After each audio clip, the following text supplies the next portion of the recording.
All right. Hello, everyone. So my name is Raja Hatem. I'm an interventional cardiologist based out of Montreal at the Sacré-Cœur Hospital, affiliated with the Université de Montréal.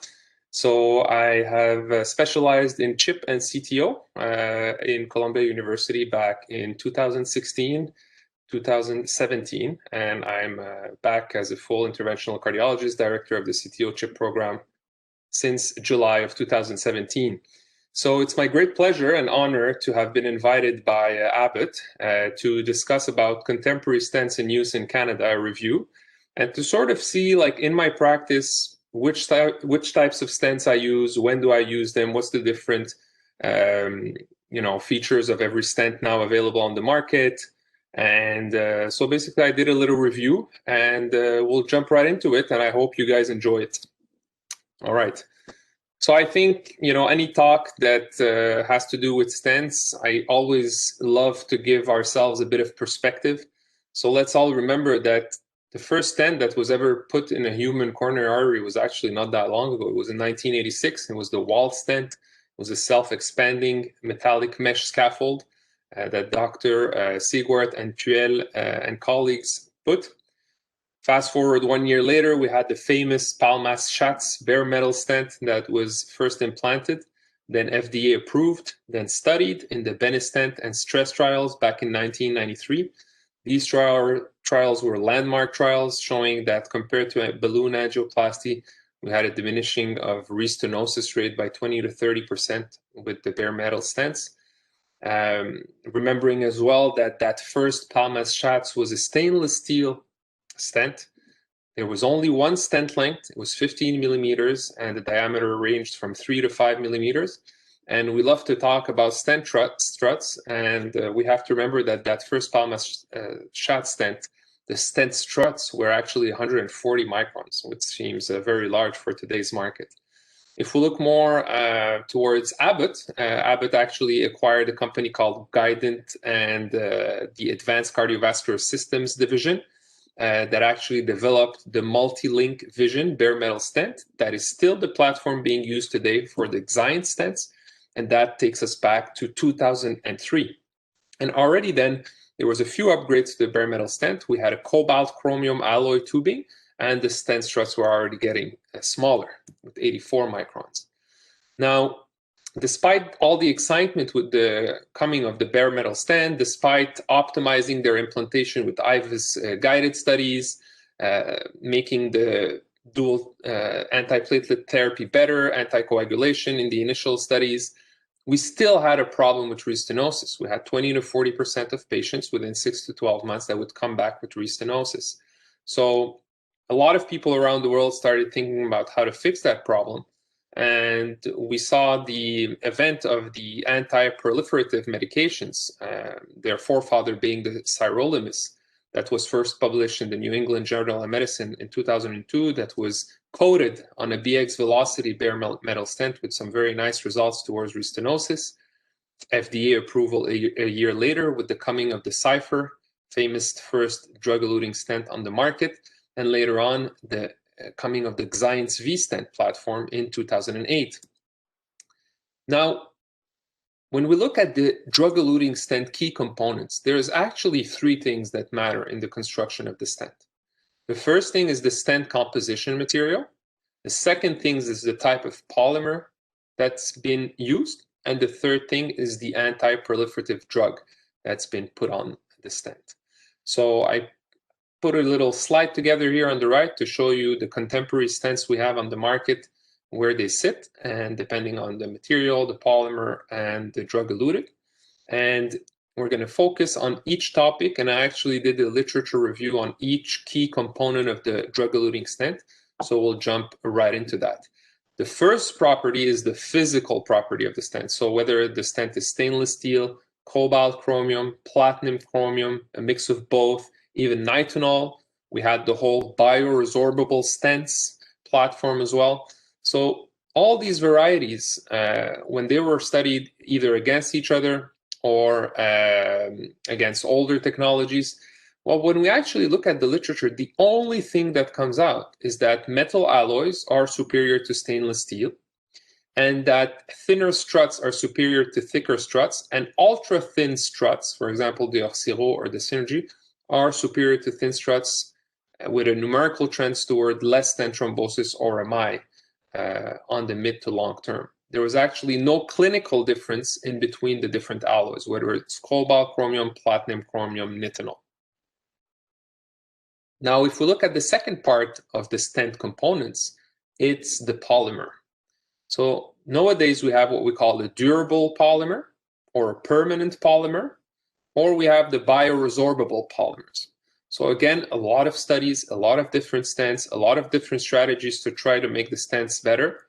And this is a slide showing how the polymer affects the stent performance. So the polymer is actually either circumferential around the stent or abluminal, for example, if we look at the Biomatrix or the Synergy stent. You also have the coating thickness that you have to add up to the strut thickness, and the overall thickness of the whole strut is what determines if a stent is thick strutted or thin strutted. Here you have an example of the coating thickness with different type of platforms. Now, the other thing is that the polymer itself, the way it's been put on the stent has evolved from early DES to modern DES. For example, we have the Xience example. There's more uniform polymer coating. There's no webbing and bonding, no delamination. And all these things, when they're studied and compared to each other, well, actually, there's not a big difference clinically in all the studies when you compare durable polymers versus bioresorbable polymers.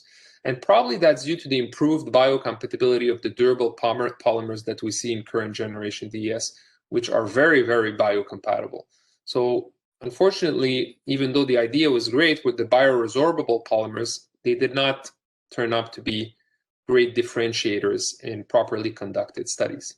The only thing that came out of all this, and I had touched upon it a bit before, is that in patients who had prior MIs or stent thrombosis, having thinner stents had a slight advantage preventing a future episode of stent thrombosis.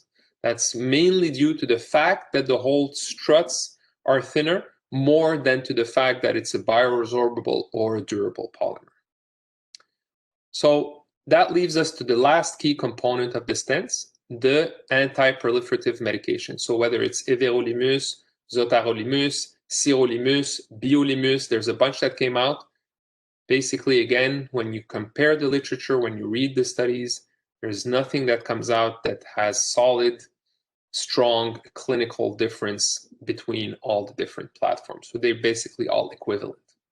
So if we have basically very performant last generation stents, how can we differentiate them, and how can we select and decide which stent platform to use in our labs? These are the 5 main platforms being used in Canada, and this is a slide I put together, taking all the information I could from all the sources of information I had to sort of put the stents all together and compare apples with apples. So there's a lot of different features that interest us as interventional cardiologists when we pick a stent platform. For me, the first and foremost feature is the crossing profile of the stent platform. The smaller the crossing profile, the better chance you'll have of delivering your stent to the intended area of treatment. The other factors that play a role is the final expansion capability of my stent platform. For example, if I'm treating a left main. Side branch access is another important aspect. Visibility of the stent is another important aspect. So all these things I sort of highlighted in red on the slide, and you see it. Every stent platform sort has of its own advantages and disadvantages. At the end of the day, you're going to have to pick a couple platforms, try them for yourself in different situations, tight lesions, calcified lesions, tortuous lesions, and then make your own idea about which platform performs the better. That slide here just shows you the real hardcore technical aspects of each stent platform, and the rest, nothing replaces just having a feel for the stent platform and playing with it. So a couple of characteristics here that make the Xience Sierra interesting, and this is a talk where I speak about my own experience with the platform. So the advantages of the Sierra is, first and foremost, its crossing profile and balloon is the smallest on the market. So for tighter lesions, calcified lesions, tortuous vessels, it's a very deliverable platform. It also has a delivery system which is pretty long. It's 145 centimeters compared, for example, to the Medtronic's one, which are only 140. So in some situations, as the one I'm going to show you later on, this could make a big difference to be able to deliver the stent to the area you want to treat. And the other thing is the stent struts thickness. You see that the majority of the stents we use in Canada are 81 microns thick. The only exception to that is the Resolute Integrity and the Resolute Onyx in the bigger sizes. The struts are a bit bigger. One of the advantages of the Promus Elite or the Resolute Onyx is that they have platinum, either the whole alloy or an iridium core, and that makes their stent platforms a bit more visible in angiography. And that in older angiography and fluoroscopy room where the machine is not that advanced, this could be something that's a differentiator for when you pick your platform. At my hospital, we have the chance of having very modern Philips Clarity fluoroscopy room, so the quality of the images itself is very good, so I don't necessarily need the platinum to really visualize my stent properly. Other things you want to look at is the way when the stent opens up gives you access to the side branch. Another advantage of the Sierra is that once the stent is expanded, it actually gives you a very circular, nice 2.04 millimeter access to the side branch, which could help you access these side branches more easily. Now, one of the advantages of the other platform, for example, Promus Elite or Resolute Onyx, is that you actually could expand their stents to 5.75 millimeters. And there is some niche situations or some special left main cases where you're going to need that extra dilation capabilities of the stent platforms. So that's why I think that knowing that the composition of the stent, the polymer, and the anti-proliferative drug doesn't really differentiate one stent from the other. The main aspects of the differentiation factors will be the properties of the deliverability of these stent platforms. And I would say that the premium stent platforms, and by premium I'm talking about Resolute Onyx and Xion Sierra, they've really worked hard on really making deliverable stents with added features. For example, the Onyx, there's a 2 millimeter version. You could pose that it to 5.75. And the Sierra, it has a very, very low crossing profile, lowest on the market. And it has a longer delivery system, which allows you to really get access to tough to reach lesions. So all these things put together, there's no perfect answer, and there's not one stent platform that will answer all your needs. What I can say, though, is that by having these multiple stent platforms available to you, you're going to be able to develop your own skills. And you should always play with them. And especially these premium stents, you should try them in situations where you would regularly pull out a guide liner or pull out a buddy wire technique. Just try to use these newer platforms, and you'll see that there's a couple of cases where you'll be pleasantly surprised and you'll finish your case that much quicker and in a safer way for the patient, because you won't have to necessarily put a guide extension, a second wire in. Just by the technological aspects of these newer stents, you're going to be able to finish your case in a cleaner and faster fashion. So this is another slide here where I drew the profiles in a more easy to see way. I also put the Synergy in there. That's not yet Health Canada approved, but I think Boston is we're working on that. If it comes on the market, it's going to be slightly larger than the Sierra, but still a very interesting crossing profile, remembering that the Synergy has a bioresorbable polymer. Now, I'll show you a case that I did recently, actually. This was a man with diabetes, prior bypass surgery, who came in with unstable angina. The culprit lesion was a distal PDA, distal from a right internal mammary artery. You see it here on the bottom of the screen at the end of the run.